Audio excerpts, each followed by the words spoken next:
Thanks for having me. I thought I'd start us off with a little bit of a thought experiment on mindfulness. So who all here think they can overcome their temptation to check their electronic devices every 30 seconds? I can do it. Huh? I can do it. You can do it? Okay, so here's what we're all going to do. We're going to take our various electronic devices and put them somewhere close enough to where they are we can actually see them. And I want to see who all will stay with me throughout the presentation and not check their phone or email. And by the way, there is no compulsion to stay in the room if you really absolutely feel so compelled to work with your electronic devices. You're welcome to do so. Look, before we get started, I just want to get a sense for the people that are in the room. Who all here are practicing some form of mindfulness or meditation? Okay, almost all of you. And again, by the way, there's again no extra points for being initiated to it already versus not. I think clearly, given the forum, would be likely that a lot of people would already have some introduction to mindfulness and meditation. So I won't spend a lot of time on that unless there are questions in that area. But before I get going, I just would help to understand you all chose to come to this particular breakout session as opposed to another one. So maybe a handful of people, if you can give me some view on what brought you to this session or maybe what you're hoping to get out of it. So I try and make sure that I cover those aspects as best as I can. Yes, please. Okay, so what drew me here is the whole unlocking the productive habits, actually locking the unproductive habits that I have. Very well said. So that I can be more productive and reach my full potential without continuously allowing mindless, minute things to get in the way of my success in business and just in life in general. Excellent. Yeah, thank you. Any other perspectives on what drew you to the session? Just a quick one. Right here. The dean of my business school is from McKinsey. That's the reason. I get that. And he asked you to report back what I had to say? Everything that happens at McKinsey is important to my dean.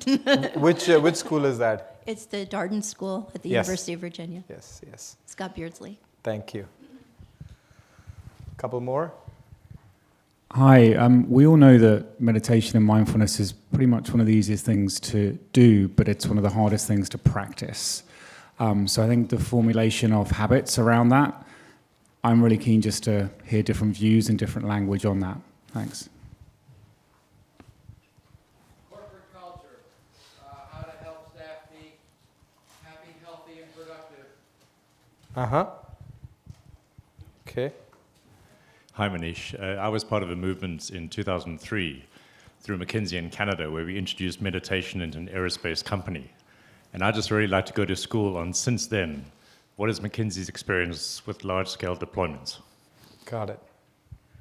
Okay. Tips for convincing my business partners that this is a good idea. I second that. Yes. Well, I'll give you a quick response on that. Change starts with one individual. So humbly, at least in my case, I've just taken to trying to be a bit of a role model for it rather than trying to convince people that are not ready yet. But I think it's a tough one to get through that quickly. But let me touch on a few things that were said, which I know I will be covering, and some I'm happy to take offline. I'm glad you said the thing about locking away unproductive habits, because as we were trying to formulate the title for this talk, it was more sensible to call it Unlocking Productive Habits. But in reality, a big part of this is actually locking away unproductive habits. And so we'll definitely be talking about that. Sorry to disappoint up front. This is a little bit of my own journey and view, less about McKinsey's view on mindfulness meditation. My hope is one day we will, as a firm, be talking about this. Actually, interestingly, we recently published an article in the Quarterly, which I have maybe 40-odd copies in the back, so you're welcome to that. Someone said something else, which is also very key to what I'm going to talk about, is change is both easy and hard. And the hardest things in the world are actually very simple. So as you rightly pointed out, meditation is simple, but it's not easy. So we'll get into a little bit of what kind of things can allow for the simple to at least get introduced into your life, and then hopefully over time become easier. And I think Dan said earlier, right, it is like exercise. And for some people, truly exercise is fun and pleasure, but for the rest of us, it's work. So there is a bit of that. And we'll touch a little bit on the kind of the company-oriented view on this. Again, I'll bring this back a bit to my own experience, and as an individual, as a practitioner, and as a professional in the business world, how I'm finding certain things to be different and beneficial, which hopefully can have a cascading effect into your organizations. So look, I mean, the thing about unlocking productive habits is, and by the way, I consciously don't have any slides because, there are all kinds of jokes about consultants and their slide documents. So I figured that would make this more of a conversation. And by the way, I mean that. So along the way, if you have a point of interjection or a clarification, please feel free to jump in. I know there's some time allotted for Q&A at the end, but we can make this more energizing if we have a dialogue throughout. The thing about unlocking productive habits or locking away productive habits, that's going to, if you don't mind my using that, it's often the case that we know what these challenges are, but we find them very hard to implement. So the case I'm here to make today, and hopefully there are others in the room who can relate to this, is that meditation can actually be, or mindfulness meditation can be that secret ingredient which can help you unlock some of these productive habits. So when you're getting distracted in a meeting and you're supposed to focus because it's going to cost you more time later on, or you're being downright disrespectful to the other person, if you're on the phone with them but you're also on you're texting on the side or messaging, but you're not able to really control yourself or help yourself from falling into that. So how does meditation potentially help that?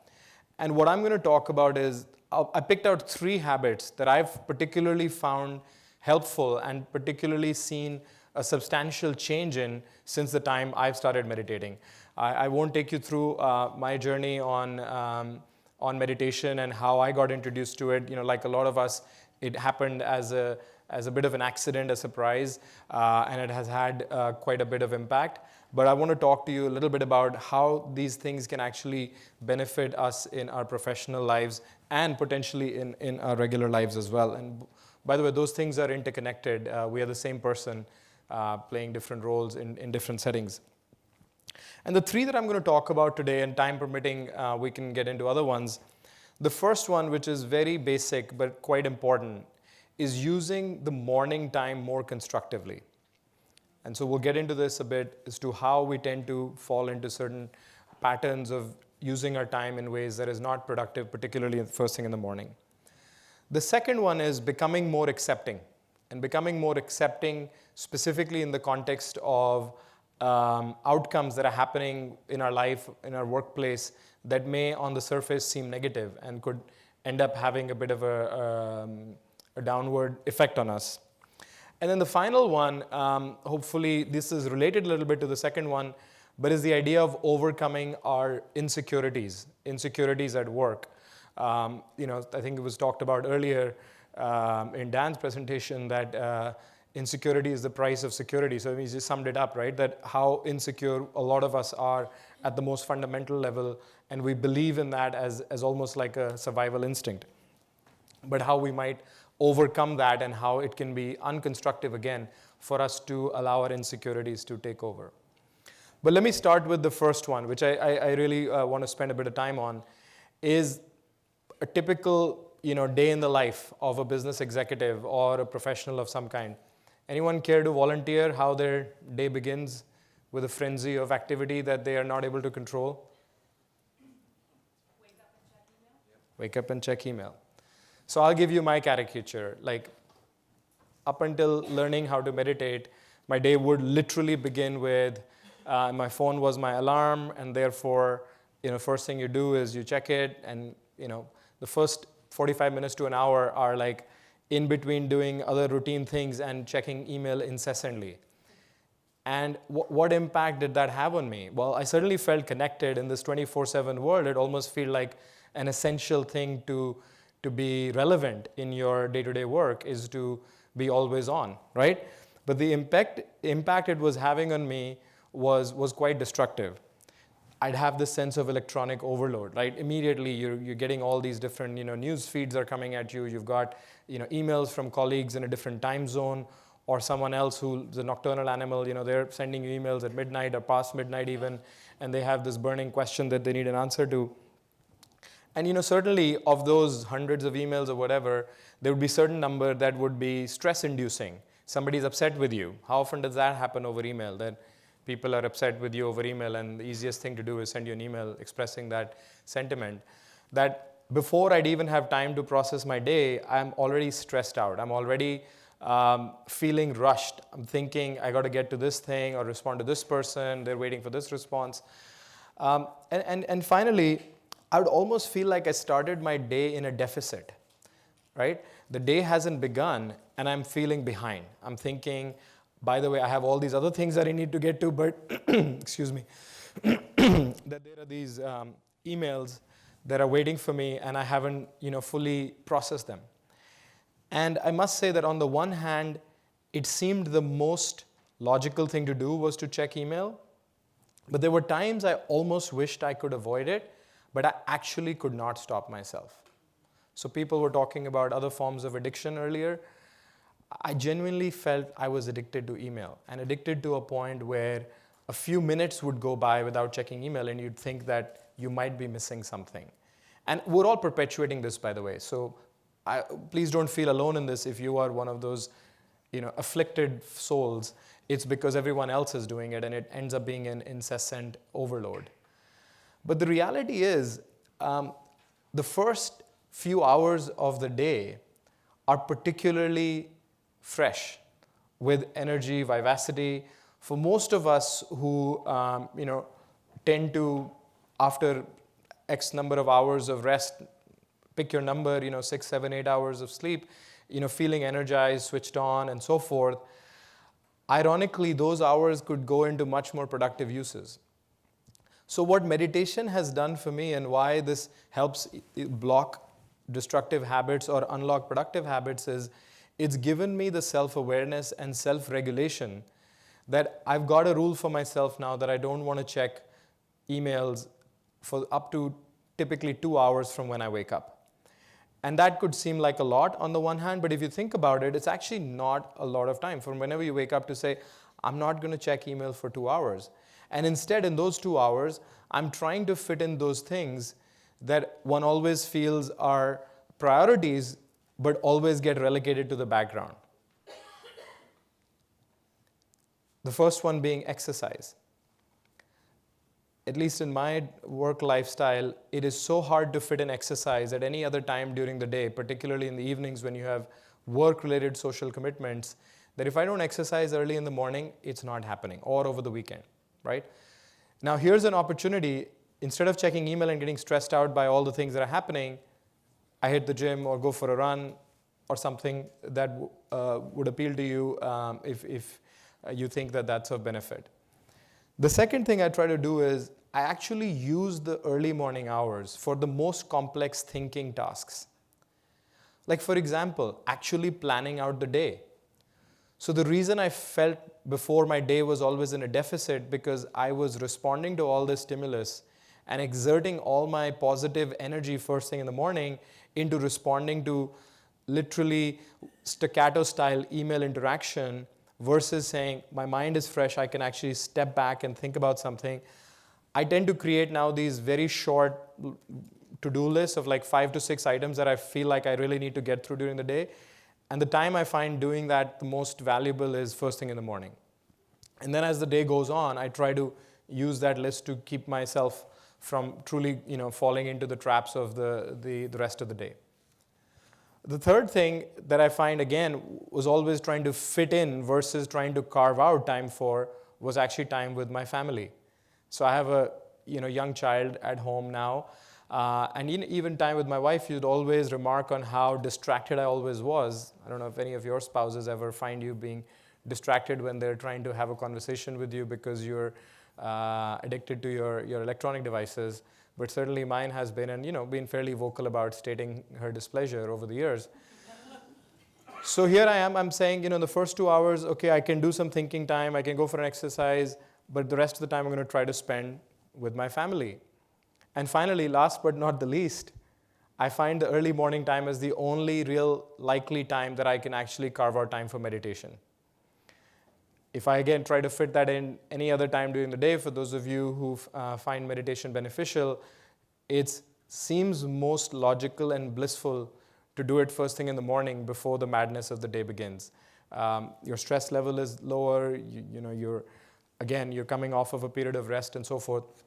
So this is probably my favorite habit that I've changed. And every day is a battle, by the way, because that same temptation to fall into the frenzy of stimulus and activity and electronic overload is there. And the world is going to get more overloaded and stimulated. And yet, through meditation and through a little bit more self-regulation on this, you can actually carve out that mind share to spend time on more productive habits. What does the group think? Does that seem like a possibility? Yes, totally. Yeah. Do you guys find trying to use morning time in certain ways difficult, easy? Please. I think it is if you're higher up in the organization, right? If you're on the bottom rung and you've got a partner, right, coming at you, you've got a director, et cetera, et cetera, et cetera, all these people are coming at you with all these requests, and you're just starting your career out, it could be quite difficult to actually say no. That's right. I think it's a good question. I get that a lot, particularly when I present at business schools where people are about to start out their careers. It's interesting you say that. I think I would answer that with the following, that I took on meditation when I already was a partner at a firm. You'd be surprised that I think that the same source of insecurity is available to you no matter how senior you are, that you need to respond to that certain something, right? And the same sense of confidence and stability you can have in yourself, even if you're starting out as a first-year associate. I'll share this one story with you guys. It's not about meditation, but about someone younger in the organization sticking to something what was important to them, even if it seemed there was a detriment to being responsive to senior people. The first year I was a partner, I worked with a colleague of mine who was a brand new associate who was a long-distance runner, and he insisted that he had to go to the gym every evening between 6 and 8 p.m., okay? And, he picked a good time to, said, look, usually our work is ending at that time. It's before dinner. I don't mind skipping the team's dinner and so on and so forth. And initially, and this predates my meditation dates, I downright found it a bit hard to swallow. Like, really? Like every day, first of all, made me feel inadequate, right? This guy is going to exercise every day while on the project, which most of us by the time were like hitting the bar and, trying to decompress in other ways. But what's interesting, this guy's work was impeccable. He was not late to any other meetings. No deadlines were getting missed, and no end products were getting dropped, right? So over the course of that engagement, even though, again, I was not meditating yet, I felt my initial almost a sense of feeling put upon turned into a sense of deep respect for someone who had a level of self-control and discipline and yet was able to deliver on everything else. He had a 2-hour window in which he was not available, and work was getting done. So my urge to you would be to think through and usually for those of you who wake up, I want to guess what time you wake up, first 2 hours in the morning are pretty safe ground for when people can do without you. And you can explain to them that you have this habit and you're trying to manage through that discipline. But again, you pick your particular habit, what works for you. But I get this a lot, but I think it's a lot in our mind, and if we can deliver on the things that are expected of us, people will learn to accept it. Yes, please. What's your advice on explaining that to your 2-year-old? Well, but my 2-year-old, who's now 3-year-old, is part of the 2 hours in the morning, is being available for her. And thankfully, again, I wake up a little bit earlier than she does, so I have the time to myself and then the time to devote to her, and yet there is still time. By the way, part of this also has to do with waking up earlier in the morning, okay? So I will admit that. But that also comes with introducing other habits like not late night drinking and other things that I used to indulge in, which used to make that much harder. So sure enough, it's harder to explain to toddlers when they need your full attention as if versus what you need for your own time.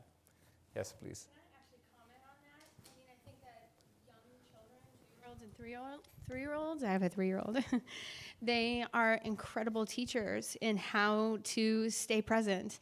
There's nothing that they want more than your attention. And so even if you're not sitting in a formal meditation, but having that time connecting with them and being completely present with them is mindfulness. It's meditative. It's so true. I'll give you an anecdote with my 3-year-old. I'm sure this could turn into a conversation about 3-year-olds as opposed to 3 habits. But at the risk of that, there was one moment where I was actually talking to my 3-year-old, and I was kind of quasi paying attention. When at one point she says to me, "But Daddy, look into my eyes." Like I stood back and I'm thinking, because she said, "You're not listening to me, right?" And I said, No, I am. We're having this conversation. But I thought that, a smart McKinsey consultant can have a conversation with a 3-year-old while doing something else. But no, if they want your attention, they really need it. There was one more comment there, and I'll continue.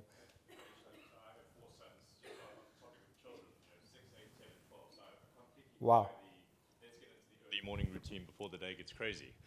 I would also not like to rule out the fact that you can intersperse mindfulness meditation into your day. Yes. And carve out time either between meetings or during lunch hour as a way to, engage in the practice away from the craziness of either early morning or, late evening.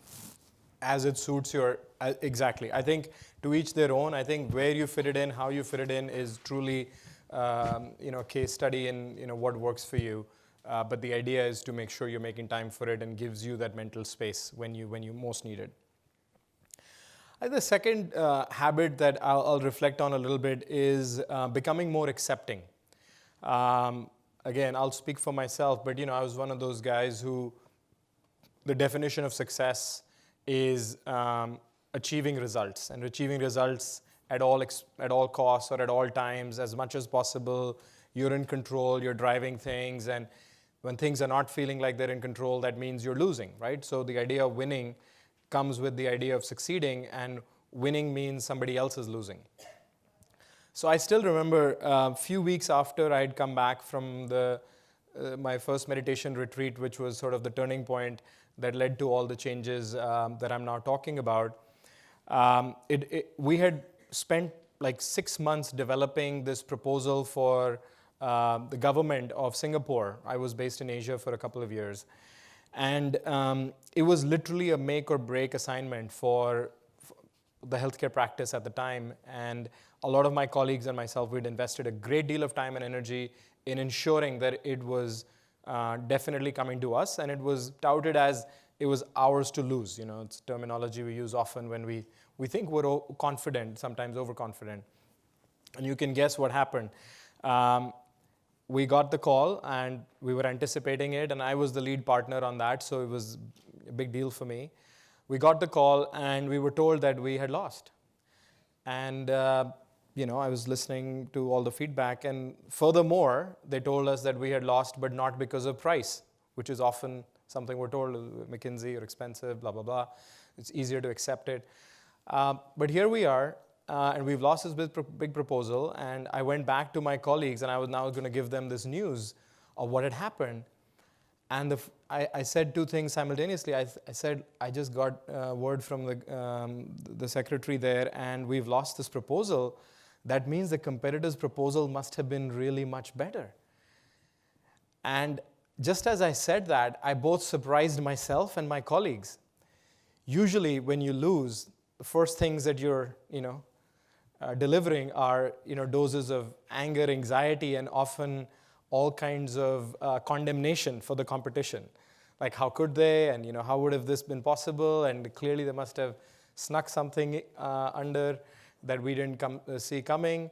But here I was sitting there with almost like a sense of admiration and, if I can admit it, some degree of satisfaction and happiness on behalf of my competitor. And it really stayed with me, because that moment I realized that how we perceive outcomes is really in our orientation. that this was something we'd been gearing up for. And then I went on to say, by the way, this may be good. I mean, this competitor had been trying to get some work in our market, and I almost felt like then for our sake that maybe, you know what, it's a good thing because they won something, now they'll behave more rationally. So there was even a logical side to my sense of acceptance. But in that moment, I truly didn't feel the same way I would otherwise, which is a sense of deep loss, language that would not behoove,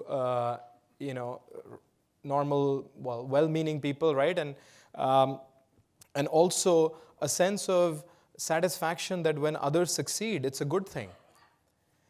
And so my orientation, which was, everything here now for my firm, for myself, I'd be usually worrying about what impact it was going to have on my career. I would already be thinking about managing the downside of what had happened and what calls I needed to make to lay the groundwork and explain to people that we'd done everything we could, but yet lost, right? So just so you know, right, even partners have to explain to other people what happens.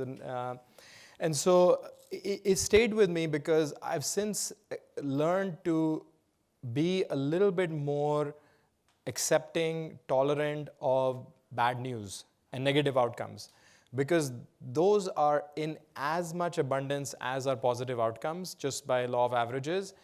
And yet how we process them really leads to what we do with that. And where meditation helped in this, and you'll say, look, these are all good life lessons, but what's the angle of meditation here, or what's the benefit that meditation does? Meditation, at the core of it, right, is a form of practice that teaches you acceptance. And what you learn is, when you start meditating, is that, guess what, you're not always in control. Never mind you're not in control of other things and other people and other outcomes, you're not always in control of yourself. Right? For those of you who've been practicing, you probably know when you're meditating, you heard earlier, the idea of simply trying to keep your attention on your breath, which should seem rather basic. Look, all you're doing is focusing on your breathing, should seem easy. We're not even always in control of our minds. How can we be in control of everything else happening around us? And yet we get hassled when things happen that we didn't want to have happen. And we also know, by the way, that when we fall into the trap of allowing that negative outcome to spiral into other negative outcomes, guess what? In this instance happened. At the end, I stood back and said, we lost this proposal. The competitor must have done a better job. We redoubled our efforts on how we were going to work with this particular client, in this instance, the government, to ensure that we were giving them the best of what we had to offer and not be more complacent. So there is a way to take loss in a more accepting way, which can actually also be energizing. Now, all this is easier said than done. When next time something happens, you start smiling. And, again, I get this question a lot, like, what if you're lower down in the totem pole and you lose something, and, your senior person is not going to come congratulating you that, well done, you made a mistake again, and now we're going to actually benefit from it. I mean, I think there are ways to, process this in a more practical way. Before I go on to the third habit, thoughts on that? Do people find the idea of being more accepting with negative outcomes palatable, possible, beneficial? Maybe? For me, I have a background in playing basketball, in college and semi-pro. And if thank you. And if I didn't understand how to persevere and accept losing at that time, I don't think I'd ever would. So I incorporate what I've learned through sports into my business, which helps my business a lot, because it's like there's so much mirroring there with sports and business. That's why there's so many CEOs that use like different sports for, examples, but it's real. Like if you've actually played a sport, even if it's an individual sport, you're actually playing against you if it's an individual sport. That's right. And even on a team sport, in a team sport situation, you're playing against you, but you're also on a team, so you have to think of so many different things. So when we lost in times, I would be so mad. I'm like, we're not supposed to lose. But like to your point, it's like, you know what? They just played better. We weren't cohesive enough. We broke down a lot. So now what do we do from there? So this, accepting is one of those things that it was hard for me. But as I've been meditating in the morning, and doing my whole ritual. I have to work out in the morning or else it's not going to happen. That has changed my way of looking at my day. Things are going to happen, but I'm more apt to step back and say, okay, it is what it is. So now I'm in a solution-oriented place versus a fight all the time. I like that, solution-oriented, learning from whatever's happened to more constructive solutioning. That's excellent. I'll go on to the last one, and maybe we'll leave more time for questions. The third one is kind of a close cousin of the second one, which is we talked about overcoming insecurities. So raise your hands if you feel at times you're not invited to a particular meeting and you feel left out. Okay. Raise your hands if sometimes you're not copied on an email that you really wanted to be on or you thought was important and you're feeling left out. Raise your hand if sometimes you believe that there are some colleagues having a conversation in the corner and they must be talking about something that's relevant to you, but you're not feeling invited into that corner and to have that conversation. So look, I mean, even the work setting and, personal insecurities are probably like a tall mountain higher compared to professional insecurities. But the littlest things in work life tend to make us feel excluded, unwanted, unimportant, unsuccessful. And it can, again, have a downward effect on you, never mind. It could actually exacerbate someone else's tendency if they truly were trying to exclude you to continue to want to exclude you, because you feel so attached to that idea. So one of the funny things about inclusion, exclusion is that what I found again through my practice is it was so hard to let go before that. And here's the other thing that meditation allows you to do is letting go, right? When you're sitting and meditating or whatever your practice of meditation is, and I'll come back to an idea of how else you can be more mindful other than just through meditation. The notion that you're sitting there and focusing on one activity, which in this case it could be breathing meditation or body scans or whatever else that might be, you truly can't take action on anything else during that period of time, right? So there are times, by the way, when you sleep, same thing, right? There are times in which you're doing things with yourself that don't allow you to be necessarily productive or included or feeling all important and so forth, and life yet goes on. You don't feel at the moment that you're, hitting the pillow and you're going to have a good night's rest that what if somebody else is doing something else? You need the rest, right? It's important. It's the same way, accepting that there are times in which you are not necessarily required in something, leave alone in some cases you're not wanted in something, is just fine. And again, this was particularly hard for me, and I saw more hands go up in the first two habits, and this one maybe less so. But in this world of hyper competitiveness and trying to compete with oneself and so forth, I work in consulting, so it's a space in which networks are very important and cliques form sometimes and so forth, right? You've got to always be thinking about whether you're playing on the right team or not, so to use your analogy. And yet you find that you are not always necessary, you are not always invited, you're not always constructive in a given setting. And the brilliant thing about that is, if you actually use that to your advantage, you can create so much more mindshare and time for yourself. So my mindset went from, hey, I'm not being invited to this thing, to how can I use that time to do something I really want to do, rather than ruminate over what they must be discussing. Rather than feeling unwanted because I wasn't copied on that email, I'm feeling, thank goodness, I have less emails to look at night. Rather than feeling what those guys must be discussing in the corner or what are these cliques forming and so forth, I'm thinking about what groups that I want to affiliate with, what teams do I want to form that I can be the initiator of and be less hassled about inner workings of other groups. So again, the idea of letting go, which, by the way, makes a ton of sense. You're not always in control, so you should let go. But meditation has allowed me to actually practice that so that when it happens in real life, it's not, again, one of those bubbles I create for myself and say, I'm going to drown in this sense of anxiety over being excluded versus now I'm conscious. Now there are instances where people might think that my involvement is necessary. I'm actually encouraging other people to say, no, you know what? Really, this is something you can handle, or this one can handle. And maybe 20%, if not 10% of my time I feel like has been created because of letting go of the insecurity of wanting to be in every single instance of every conversation that might be happening. So again, just to bring it back, right? These were just 3 of many habits, but the idea of unlocking potential energy and sources of renewal for yourself is something that meditation and mindfulness can enable. A lot of people have experienced that to different degrees. The trick is to stick with it and to actually put it to use as opposed to intellectualize it or debate it. And seeing is believing. You try it, you works for you, something else does. For you it may be an athletic interest. For some people, you were saying having a true one-on-one conversation with your 3-year-old can be meditative.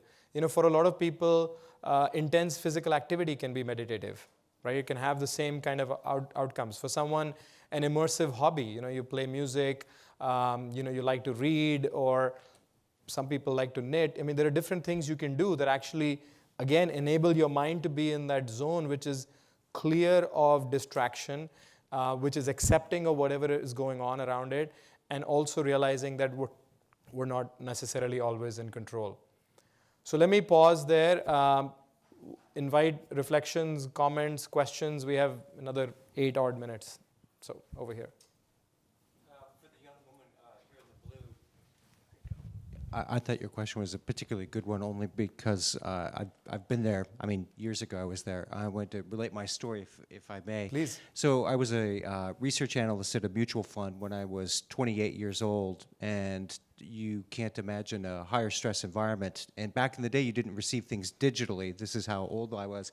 But each day from big Wall Street banks, I received a stack of mail, which was, I'm not exaggerating, this tall. And I thought my job was to digest all of that information.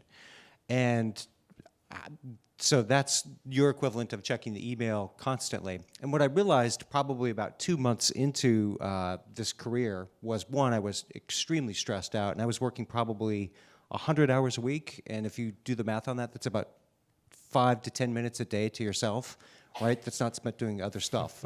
It's pretty intense. Anyway, what I realized in this insight was it's better to think less but understand more, because I was going through that pile and I didn't understand a damn thing I was reading. And so what I would do is I would just create a space, and I've meditated for many years, but I'd lost sight of that practice because I saw it as interfering with becoming this highly successful, investor is what I wanted to be. And I just started taking, every time I read something, I would pause and ask myself, what do I understand about this? I read way less, but became so much more effective. So I bring this up in the context of your boss asks these things of you, create just even a minute or 2 of space around that ask, or that they're telling you what to do, basically. Please do this, right? If you do that 2 minutes and you start to understand and you then respond and you say, this is what I understood from this, and maybe this is an insight that's not communicated via your email here, I think what will happen is your boss, rather than telling you, will start asking you, which is a fundamentally important shift. Excellent.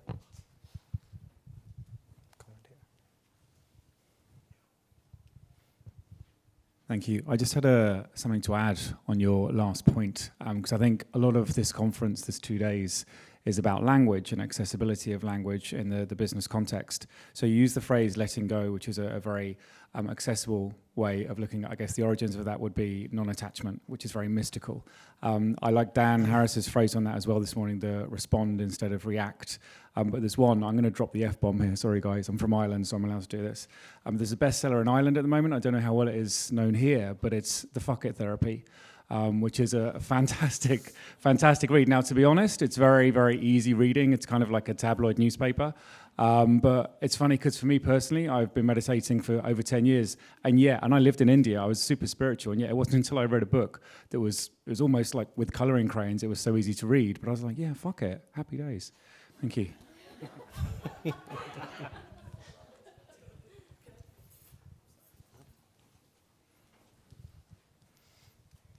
I assume that was not a question then.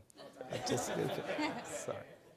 Yeah, I just wanted to add, it is about building a muscle. So if taking 2 hours in the morning, it just seems impossible because of work, because of whatever, take 10 minutes. Just start with 10 minutes. If sitting down and being quiet is too hard, then just start by writing a couple of what I'm grateful for today when you sit at your desk in the morning. I mean, it really, it's so hard to do nothing. Sometimes you just have to do a little bit of nothing, and then you can eventually start expanding doing nothing. When one time I was, really quite busy, quite stressed, I start cleaning. So I found all these old cards I collected stationery, I had all these thank you cards, and, rather than put it in the donation box or throw it away, I decided, okay, every morning I put this box of cards next to my computer, which I usually turn on first thing in the morning and check email. Every morning, I write a thank you card before I start my day, until they're all gone. And it takes me 5 minutes, but it's just a small practice. So 2 hours may be too much to wrap your head around. Start with 10 minutes. Absolutely. And by the way, that's a great one, the thank you cards, and I hear about that a good deal. To clarify, I meant 2 hours of staying away from emails. Yeah. But you're right. I think to start with one thing at a time, for those who are not yet initiated to meditation and feels like an uphill climb, the idea of doing one thing at a time is a step in the direction of truly, separating yourself for a period of time and meditating. Question here. So I had hi. Go ahead, Amrit. So I particularly appreciated your point about how not caring so much about being into something, a click, and creating that space to use it in a productive manner. But has that had an impact on your definition of success or ambition, or what that means for you? It's a great question. I'm confident I am not part of certain circles in my professional world that I wanted to be a part of before and almost felt like it was important to be in them. And I am actually fine with that. And it has impacted my definition of success in that previously part of success also was measured in terms of who you knew, not just what you knew, right? And there is still an element of that, to be fair. But the notion of knowing people for the sake of feeling wanted has diminished quite significantly. I'm sure that my interest in meditation doesn't appeal to everyone that I interact with, and now it's sufficiently well known that I'm into this sort of stuff. That alone probably has walled me off from certain kinds of conversations or individuals, and that's just fine too. But it has impacted how I view success, so to say, and for the most part, it's in a good way. Maybe one or two. We have time for one more. Yep. Time for one more. So you haven't said anything before, so go ahead. You go ahead, sorry. I'll be around for a bit if there are other questions since we're wrapping up. I just like to know if in your organization you have a meditation practice at your workplace, or do people do that at home? Yes, so we've recently been experimenting only in that it's in 2 or 3 different locations right now, actually more like 5 or 6 locations in the world, where we are doing a 10-week mindfulness training programs with one of the major firms that does this professionally, and we're seeing good results. It's early days. A lot of it is self-interest based, but we're trying to create the availability of the program, and clearly there's demand for more.